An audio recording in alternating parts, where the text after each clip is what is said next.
नमस्कार दोस्तों, चलिए जानते हैं यूपी के 50 बड़ी खबरें सिर्फ 10 मिनट में। अगर उससे पहले आप चैनल पर नए हो तो चैनल को सब्सक्राइब जरूर करें और बेल आइकन को दबाना ना भूलें। तो चलिए शुरू करते हैं बिना टाइम गवाए। दशहरा पर यूपी के सीएम योगी आदित्यनाथ ने कानून व्यवस्था पर सख्ती दिखाई। उन्होंने कहा कि उपद्रव और अराजकता किसी भी कीमत पर बर्दाश्त नहीं होगी। प्रशासन को सतर्क रहने और सुरक्षा के पुख्ता इंतजाम करने के निर्देश दिए। उपद्रवियों को सख्त चेतावनी देते हुए शांति बनाए रखने का संदेश दिया। इलाहाबाद यूनिवर्सिटी प्रशासन ने अनुशासनहीनता के आरोप में 18 छात्रों को निलंबित कर दिया है। प्रबंधन ने सभी छात्रों से लिखित जवाब मांगा है और इसके लिए आखिरी तारीख भी तय कर दी है। तय समय तक संतोषजनक जवाब न मिलने पर आगे की कार्रवाई की जाएगी। वाहनों के वीआईपी नंबर को लेकर यूपी परिवहन विभाग नई व्यवस्था लागू करने जा रहा है। अधिकारियों के अनुसार अब पसंदीदा और वीआईपी नंबरों की नीलामी की प्रक्रिया अधिक पारदर्शी व ऑनलाइन होगी। इससे मनमानी और बिचौलियों पर रोक लगेगी। विभाग का दावा है कि इससे आम लोगों को भी आसानी होगी। यूपी कैबिनेट ने उच्च शिक्षा को बढ़ावा देने के लिए बड़ा फैसला लिया है। संभल, झांसी और फतेहपुर में 3 नए निजी विश्वविद्यालय खोलने की मंजूरी दी गई है। सरकार का कहना है कि इनसे स्थानीय युवाओं को उच्च शिक्षा के अधिक अवसर मिलेंगे और रोजगार के नए द्वार भी खुलेंगे। उत्तर प्रदेश पुलिस की आर्म रेसलिंग टीम ने शानदार प्रदर्शन करते हुए 14 पदक अपने नाम किए हैं। इसमें विभिन्न वर्गों में गोल्ड, सिल्वर और ब्रॉन्ज शामिल हैं। पुलिस टीम की इस उपलब्धि को प्रशिक्षण और मेहनत का परिणाम बताया जा रहा है, जो संगठन की खेल कौशल क्षमता को भी दर्शाती है। त्योहारी सीजन में सोने की कीमतें लगातार बढ़ रही हैं। नवरात्रि और दिवाली के दौरान सोना खरीदने वाले निवेशकों और खरीदारों के लिए कुछ स्मार्ट विकल्प हैं। इनमें डिजिटल गोल्ड, गोल्ड बॉन्ड और छोटी मोटी ज्वेलरी खरीदना शामिल है, ताकि निवेश सुरक्षित और किफायती रहे। यूपी कैबिनेट ने मृतक कर्मचारियों के आश्रितों की नियुक्ति को लेकर बड़ा फैसला लिया है। अब इस समूह को उच्च पदों पर नियुक्ति नहीं दी जाएगी। केवल निर्धारित श्रेणी और योग्य समूहों में ही चयन होगा। सरकार ने कहा है कि इससे नियुक्ति प्रक्रिया पारदर्शी और निष्पक्ष बनेगी। अवैध संबंधों के शक में पति ने अपनी 7 साल की शादीशुदा जिंदगी अचानक खत्म कर दी। पीडीडी होशियों और रिश्तेदारों के अनुसार विवाद और तकरार के बाद दंपति अलग रहने लगे। पत्नी के साथ हुई कथित जमकर कहासुनी और बेईमानी के आरोप सामने आए हैं। पुलिस ने मामला दर्ज कर जांच शुरू कर दी है। गांव कितनापुर में छात्राओं ने समाज में जागरूकता फैलाने के लिए रैली निकाली। इस रैली में उन्होंने शिक्षा, स्वच्छता और बालिका सुरक्षा के संदेश लोगों तक पहुंचाए। ग्रामीणों ने छात्राओं के इस प्रयास की सराहना की और कहा कि इससे समाज में सकारात्मक बदलाव आएगा। गोरखपुर में एक तेज रफ्तार कार ने डिवाइडर की रेलिंग तोड़ते हुए स्कॉर्पियो से भिड़ंत कर दी। इस हादसे में कार में सवार एक व्यक्ति की मौके पर ही मौत हो गई, जबकि अन्य घायल हैं। पुलिस ने शव को कब्जे में लेकर मामले की जांच शुरू कर दी है।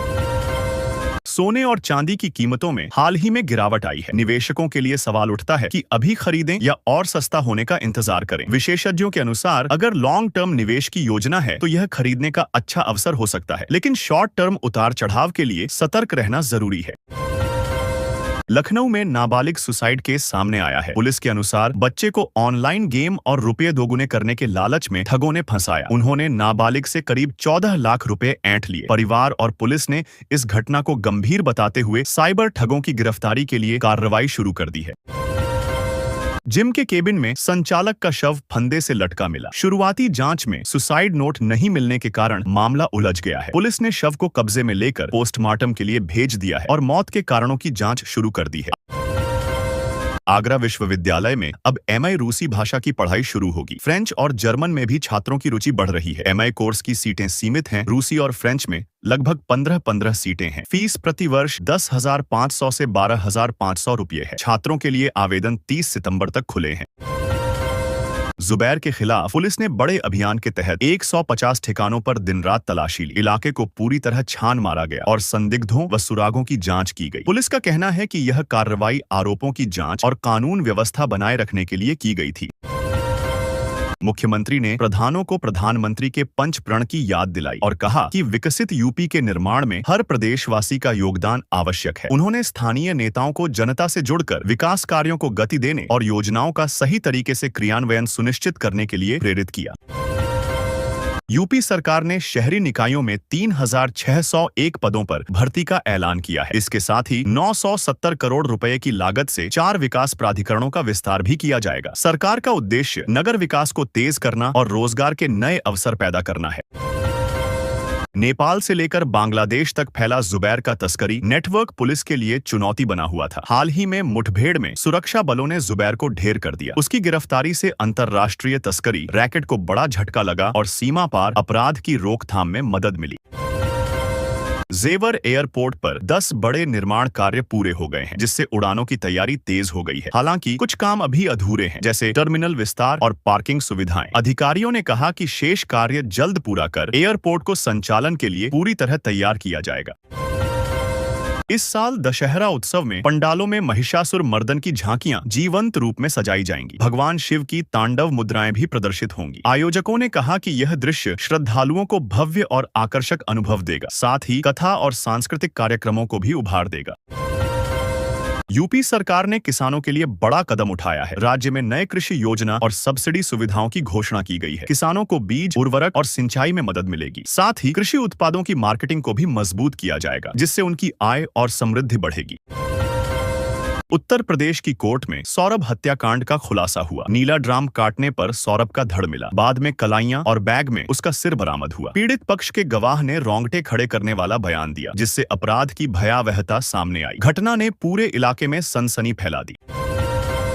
उत्तर प्रदेश सरकार ने छात्रवृत्ति प्रणाली में एआई आर्टिफिशियल इंटेलिजेंस तकनीक लागू करने का निर्णय लिया है। अब छात्रवृत्ति के आवेदन में दी गई जानकारी और दस्तावेजों का सत्यापन एआई के माध्यम से किया जाएगा। इससे गलत या नकली एंट्री तुरंत पकड़ में आएंगी और धोखाधड़ी रोकने में मदद मिलेगी।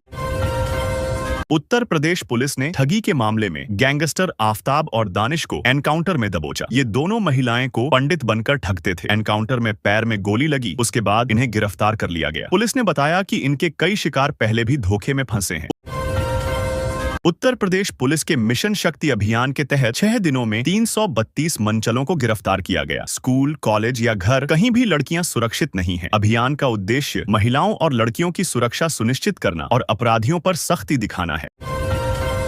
उत्तर प्रदेश में बस और ट्रक की भयानक टक्कर में 1 दर्जन से ज्यादा यात्री गंभीर रूप से घायल हो गए। घायलों को तुरंत नजदीकी अस्पताल में भर्ती कराया गया। पुलिस ने मौके पर पहुंचकर राहत और बचाव कार्य शुरू कर दिया है। दुर्घटना की जांच की जा रही है। अप्रैल की तरह गर्मी से तप रहे सितंबर में अब बदलाव आने वाला है। मौसम विभाग के अनुसार कल से भारी बारिश झमाझम होगी, जिससे तापमान में गिरावट आएगी और गर्मी से राहत मिलेगी। बारिश के दौरान लोगों को कहीं भी निकलते समय सतर्क रहने की सलाह दी गई है। उत्तर प्रदेश के लोगों के लिए दिवाली से पहले 2 बड़े तोहफे आने वाले हैं। अक्टूबर में बिजली का बिल कम आएगा और जरूरतमंद परिवारों को मुफ्त गैस सिलेंडर मिलेगा। सरकार का कहना है कि ये कदम लोगों की जीवन शैली आसान बनाने और त्योहारों में राहत देने के लिए उठाया गया है। तो दोस्तों, ये थी आज की उत्तर प्रदेश की टॉप खबरें। अगर वीडियो पसंद आया हो तो वीडियो को लाइक, शेयर और चैनल को सब्सक्राइब करना ना भूलें। मिलते हैं अगले अपडेट में। जय हिंद।